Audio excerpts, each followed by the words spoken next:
Hi hello, നമ്മൾ മുംബൈ വന്നു first outing start ചെയ്യുവാണ്. നമ്മളിന്ന് പോകുന്നത് ബാഗ്ദാരി എന്ന് പറയുന്ന സ്ഥലത്തേക്കാണ്. അവിടെ പോകണമെങ്കിൽ നമ്മൾ താനേന്ന് ലോക്കൽ ട്രെയിൻ കയറിയിട്ട് ചർച്ച് ഗേറ്റ് എന്ന് പറയുന്ന സ്ഥലത്താണ് ഇറങ്ങേണ്ടത്. അവിടെ നിന്നാണ് ബാഗ്ദാരിക്ക് പോകേണ്ടത്.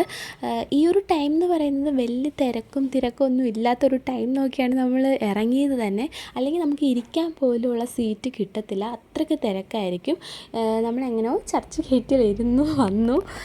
അവിടെ തന്നെ നമ്മൾ പേസ്ട്രിയും ജ്യൂസൊക്കെ വാങ്ങിച്ചു. ക്യാബ് വരാൻ കുറച്ച് ലേറ്റ് ആവുന്നതുകൊണ്ട് പിന്നെ അപ്പോഴത്തേക്ക് ക്യാബ് വന്നു. ഉച്ച നേരമായിരുന്നു, നല്ല ട്രാഫിക്കൊക്കെ ഉണ്ടായിരുന്നു. ഉച്ച നേരം ആയപ്പോഴാണ് ഞങ്ങൾ എത്തിയത്. അവിടുത്തെ റെസ്റ്റോറൻറ്റിൽ തന്നെ ഞങ്ങൾ ഫുഡ് കഴിച്ചിട്ടാണ് ഷോപ്പിങ്ങിന് വന്നത്. ഈ കാണുന്നതിനെല്ലാം ഒരു 150 തൊട്ടാണ് പ്രൈസ് സ്റ്റാർട്ട് ചെയ്യുന്നത് തന്നെ. പക്ഷേ എന്തെങ്കിലുമൊക്കെ വാങ്ങണ്ടേ, അങ്ങനെ എന്തെങ്കിലുമൊക്കെ വാങ്ങിച്ചു. അങ്ങനെ ഇറങ്ങി വീണ്ടും ഞങ്ങൾ ലോക്കൽ ട്രെയിനിൽ വന്ന് ഞങ്ങൾ താനയിൽ ഇറങ്ങി. അവിടുത്തെ മൊബൈൽ ഷോപ്പിൽ കയറി. നമുക്ക് ഐഫോൺ തന്നെ വേണമായിരുന്നു. അപ്പോൾ പിന്നെ ഞങ്ങൾ ഐഫോൺ തന്നെ വാങ്ങിച്ചു. അവിടുന്ന് റൂമിൽ വന്നു. ഇനി നെക്സ്റ്റ് വീഡിയോ ഉടൻ വരും. ബൈ.